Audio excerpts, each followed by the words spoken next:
जय भीम, जय भारत, जय संविधान।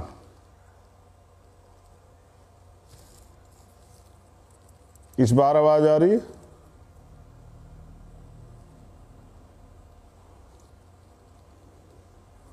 कोई एक साथी बता दे कि आवाज आ रही है क्या? चलिए, जय भीम, जय भारत, जय संविधान और जय जवान जय किसान। करुणा के सागर तथागत गौतम बुद्ध जी, संत श्रोमणी सतगुरु रविदास जी महाराज, भगवान वाल्मीकि महाराज, गुरु नानक देव, संत कबीर, गुरु घासीदास जी महाराज, आरक्षण के जनक छत्रपति साहू जी महाराज, शिवाजी महाराज, राष्ट्रपिता ज्योतिबा फूले, मां सावित्रीबाई फूले, मां रमाबाई, मां फातिमा शेख, पेरियार साहब, पेरियार रामानायकर स्वामी, संत गाडगे जी महाराज, गुरु नारायण स्वामी, बिरसा मुंडा, शहीद उधम सिंह, शहीद भगत सिंह, शहीद करतार सिंह सराभा,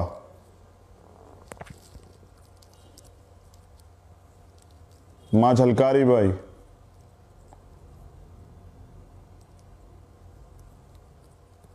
परम पूजनीय विश्व रतन बाबा साहब डॉक्टर भीमराव अंबेडकर,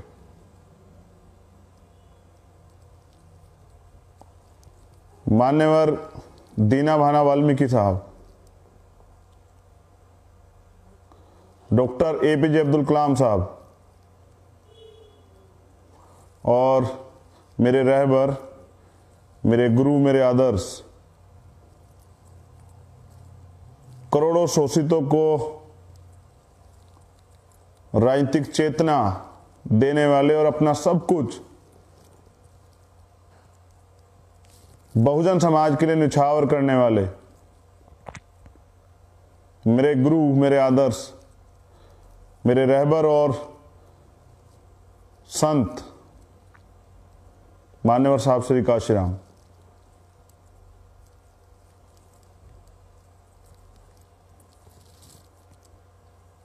आप सबको नमन करते हुए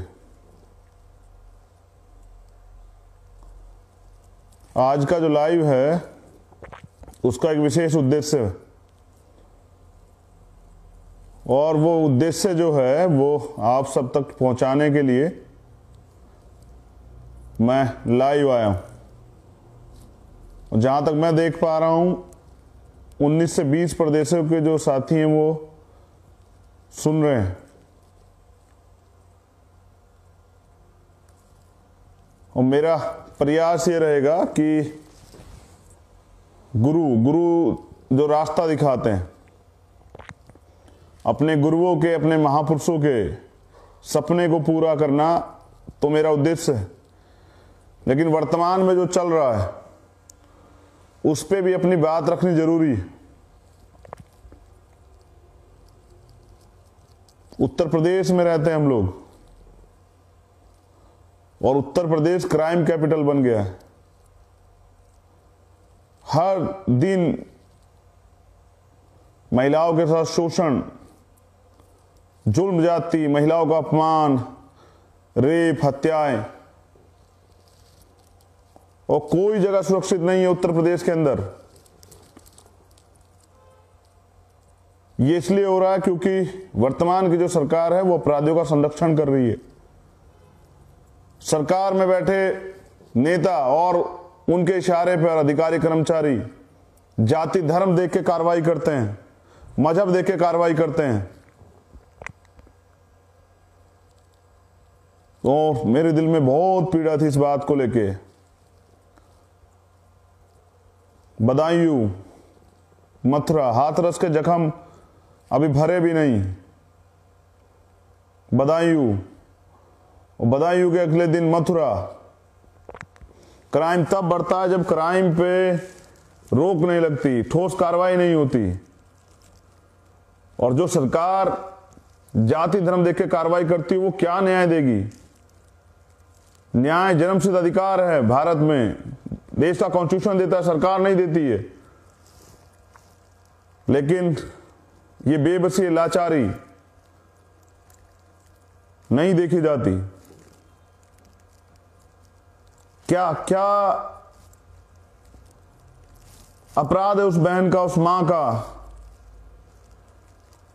जिसके साथ ये हैवानियत होती है। हम सब के घर में मां बहनें हैं और अपनी बहनों की रक्षा के लिए तुम शेर बने रहते हैं, लेकिन दूसरों की बहनों के, जिनको दूसरे कहा जाता है या दूसरे हैं, वो जो दूसरे लोग आप गांव में या प्रदेश में कहीं रहते हैं, उनकी बहनों को अपनी बहन नहीं समझते हैं। उनकी वो कौन लोग हैं? वो भी तो, उनके भी तो परिवार हैं जो इस तरह की घटनाओं को, हैवानियत को अंजाम देते हैं। ये सोच कितनी भयानक है कि कल ये दर्द, ये जख्म कल किसके घर चला जाएगा। सख्त कार्रवाइयां नहीं होंगी तो अपराधियों के हौसले बढ़ जाएंगे। और ये मिशन शक्ति उत्तर प्रदेश का योगी गवर्नमेंट कहती है कि मिशन शक्ति चला रहे हैं, बेटी बचाओ बेटी पढ़ाओ, और हकीकत देखिए 18 घंटे जो है पुलिस नहीं आती। 2 दिन मेडिकल नहीं होता, FIR नहीं लिखी जाती। और ये तो वो मामले जो हाईलाइटेड हो जाते हैं, जिनको जघन्य अपराध कहा जाता है, हीनियस क्राइम। इसके अलावा गांव में कितने मामले होते होंगे जो पुलिस के लोग डरा धमका के जो है वहीं के वहीं निपटा देते होंगे। और बहुत हो गया है। पहली बात तो किसी भी बहन बेटी के साथ ये होना नहीं चाहिए, और इस सरकार से ज्यादा उम्मीदें नहीं रही है। ये सरकार तमाम तरह के झूठे वादे करती थी और ये कहती थी कि हम तो बेटियों को जो है ग्रेजुएशन तक फ्री शिक्षा देंगे, लेकिन आज कोई बहन बेटी घर से 1 किलोमीटर भी रात में नहीं निकल सकती, तो दिन में भी नहीं निकल पा रही है यहां तो।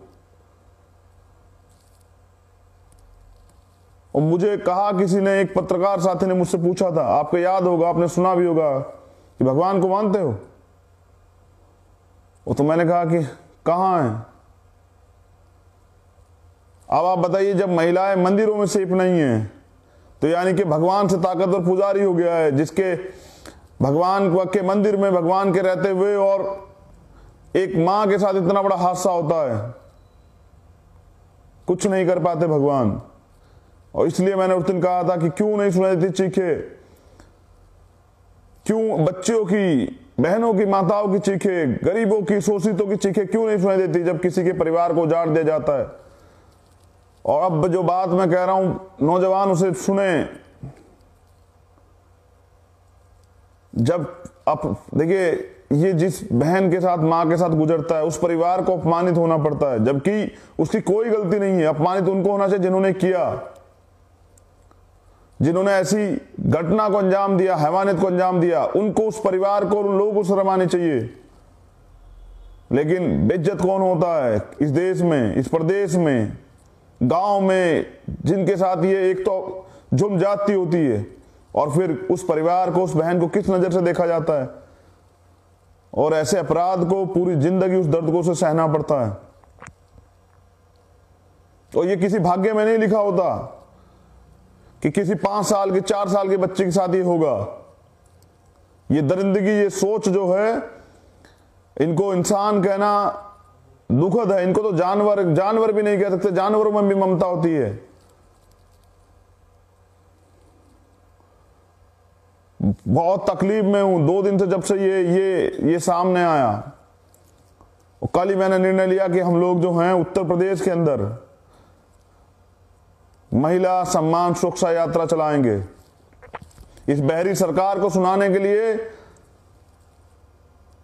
कि ये सरकार जागे और सुने, और कम से कम अपराध पे कार्रवाई हो, अपराधियों पे कार्रवाई हो, जिससे किसी और घर में, किसी और बहन के साथ ये ना हो।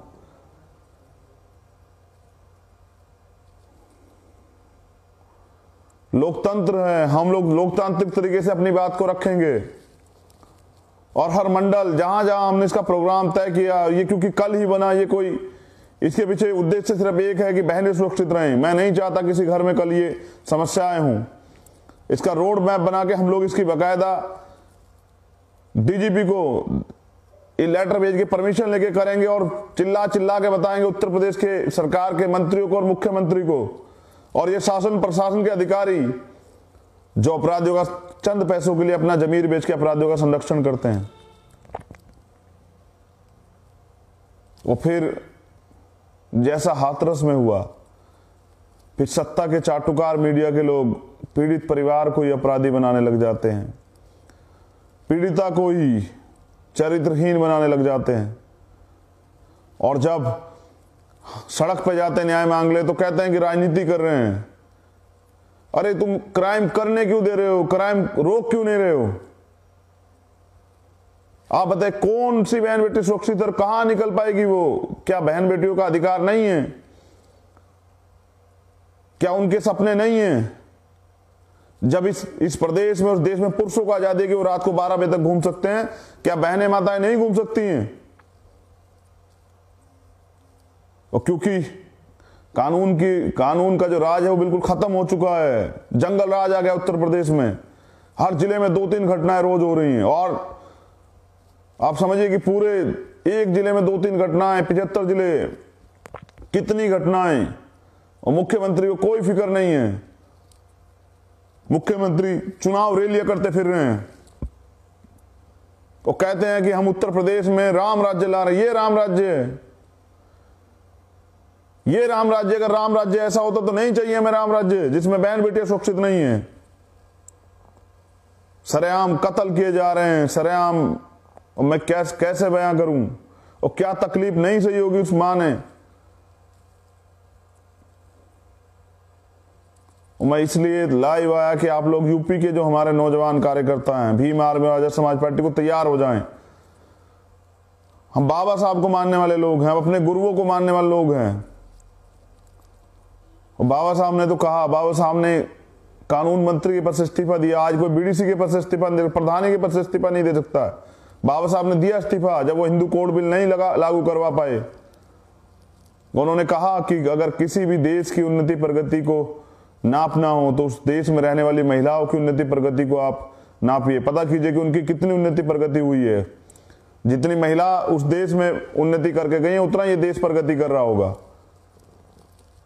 और बताइए जहां महिला सुरक्षित ही नहीं, वो किस तरह से अपना जो है अपने अधिकारों की सुरक्षा कर पाएंगी। और ये इसलिए हो पाया क्योंकि अपराधियों का संरक्षण कर रही है सरकार। और पीड़ितों को ट्रेंड हो गया है उत्तर प्रदेश के अंदर तो कि पीड़ितों को ही दबाया जाता है, अपराधियों को संरक्षण दिया जाता है और पीड़ितों को डराया धमकाया जाता है। घटना छिपाने का ट्रेंड हो गया है। बड़ी बड़ी घटनाएं होती है और पुलिस कहती है कुछ हुआ ही नहीं है। मैं धन्यवाद देता हूं बहुजन मीडिया के लोगों का और उन तमाम मीडिया के लोगों का, उन बहनों का जो इन घटनाओं पे जाति धर्म से ऊपर उठ के कार्रवाई के लिए बोलती हैं, जो किसी भी मीडिया चैनल में है। लेकिन मुझे दुख है कि इन पे चर्चाएं नहीं होती हैं। हिंदू मुसलमान पे चर्चाएं होती हैं, तमाम तरह की बेकार की चीजों पे चर्चाएं होती हैं। लेकिन उत्तर प्रदेश का जो जंगल राज चल रहा है कभी चर्चा नहीं, हिम्मत नहीं कर पाते मीडिया योगी से पूछने के लिए। और मैं जो एक भीम आर्मी का छोटा सा कार्यकर्ता हूं आजाद समाज पार्टी का, मैंने तय किया है कि अब हम उत्तर प्रदेश में किसी बहन, किसी परिवार के साथ ये अपमान नहीं होने देंगे। और इसलिए अब उत्तर प्रदेश में महिला सम्मान सुरक्षा यात्रा हम लोग निकालेंगे और इस बहरी सरकार को सुनाएंगे कि झूठे वादे तो बहुत किए थे लेकिन न्याय के नाम पे कुछ नहीं है। मैं दुख के साथ कह रहा हूं कि इस लड़ाई को भी लड़ना पड़ेगा, खुद ही निकल के लड़ना पड़ेगा, क्योंकि सरकार तो हाथरस के बाद भी नहीं जागी। अपराध चरम पे है और हमें अपनी बहनों बेटियों की सुरक्षा स्वयं करनी पड़ेगी। इनको फिक्र नहीं, सत्ता में बैठे लोगों को, देश की प्रदेश की महिलाओं को कोई फिक्र नहीं। और बुरी बात यह है कि कहनी पड़ेगी, लेकिन कड़वी है लेकिन सच है कि ये इस जुल्म जाति की शिकार ज्यादातर गरीब महिलाएं होती हैं। और मैं एक गरीब परिवार से आता हूं, और जिस समाज में जन्मा हूं वो भी, उसकी भी आर्थिक हालत बहुत कमजोर, और उनके साथ मोस्ट बैकवर्ड के जो लोग हैं, माइनॉरिटी के लोग हैं, उनके भी, आदिवासी जो लोग हैं उनकी भी हालत बहुत गंभीर है। और उनको जाना पड़ता है, उनकी महिलाओं को काम करना पड़ता है कि उनके बच्चों को रोटी मिल जाए, उनके लिए अच्छी पढ़ाई हो जाए, उनको अच्छा इलाज मिल जाए। और फिर इस तरह के जुल्म जाते, इस तरह के हादसे। हमने इसी संकल्प के साथ हमने ये कार्य शुरू किया था कि हम बहन बेटियों के सम्मान की सुरक्षा करेंगे, और अब ये उत्तर प्रदेश में नहीं चलेगा। आप लोग कमर कसें, तैयार हो जाएं। हमारा होने का क्या फायदा अगर अपराध इस तरह चल रहा है? ये सरकार तो नहीं रोक पा रही, लेकिन हमारी बाजुओं में इतना बल है कि हम रोक सकते हैं। और ये क्योंकि बाबा साहब ने महिलाओं में जातियां नहीं ढूंढी। बहन बेटी किसी भी जाति धर्म की होती है, वो बहन बेटी होती है, वो माँ होती है, वो दादी होती है, वो चाची होती है। उसके सम्मान की सुरक्षा हमारी जिम्मेदारी है। और मैं एक और भार कार्यकर्ताओं पे देने वाला हूं, ये देश के सभी कार्यकर्ताओं के लिए है कि अन्नदाताओं का दुख भी अब नहीं देखा जा रहा है।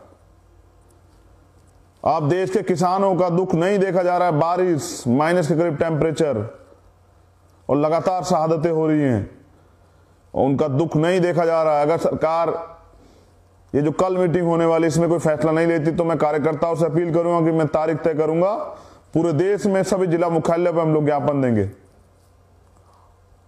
और अगर तब भी बहरी सरकार नहीं जाएगी, ये पूंजीपतियों की, अमीरों की सरकार नहीं जाएगी, तो पहले की बात ही फिर भी हमारे आजाद समाज पार्टी के लोग रोड पे आएंगे।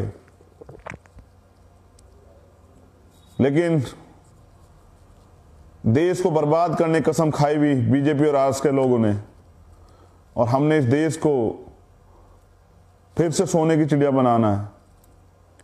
भारतीय संविधान की सुरक्षा करनी है, भाईचारा बनाना है। और इसलिए मुझे लगता है कि अब हम ज्यादा इंतजार नहीं कर सकते हैं। और ये तो पहले ही हो जाता, लेकिन सरकार कोरोना का बहाना कर करके जो है तमाम तरह की रुकावटें पैदा करती है। लेकिन जब ये खुद रैलियां करते हैं तब कुछ नहीं होता है। जब ये हैदराबाद जाके रैली करते हैं, जब ये बिहार में इन्होंने चुनाव कराया, जब इन्होंने उपचुनाव कराया पूरे देश में, जब ये बंगाल में जाके बड़ी बड़ी रैलियां करते हैं गृह मंत्री, तब कुछ नहीं होता है, कोई कोरोना नहीं आता। लेकिन जब हम न्याय के लिए सड़कों पे आते हैं तो कोरोना आ जाता है और मुकदमे कर दिए जाते हैं। कीजिए मुकदमे। मैं कहना चाहता हूं कि माताओं बहनों के सम्मान में भीम आर्मी मैदान में, और अब आजाद समाज पार्टी मैदान में, और किसानों के सम्मान में, देश के अन्नदाता के सम्मान में भी आजाद समाज पार्टी भीम आर्मी मैदान में। और हम लोग जन्मे इसलिए हैं कि इस अन्याय जुल्म जाति को खत्म कर सकें। और मैं नौजवान कार्यकर्ताओं से, अपने जो सम्मानित कार्यकर्ताओं से कहना चाहूंगा कि कमर कसिए, क्योंकि मुझे याद आ गया वो बाबा राम सिंह जी का वो खत, सुसाइड नोट, कि जुल्म करना और जुल्म सहना और जुल्म होते हुए देखना तीनों पाप हैं। बाबा साहब अम्बेडकर ने भी कहा कि अन्याय करना, अन्याय सहना और अन्याय को होते हुए देखना ये अपराध है। और हम लोग जो इनको होते हुए देख रहा है वो भी अपराधी, हम लोग अपराधी नहीं है। तो अब चाहे कुछ भी हो, चाहे सरकार जेल में डाले, मुकदमे करे, कत्ल कर दे, गोलियां चलाए, लाठियां चलाए, अब हम संवैधानिक रूप से अपने आंदोलन को आगे बढ़ाएंगे और इस बहरी सरकार को जगाएंगे किसी बहन मां के साथ ऐसा ना हो।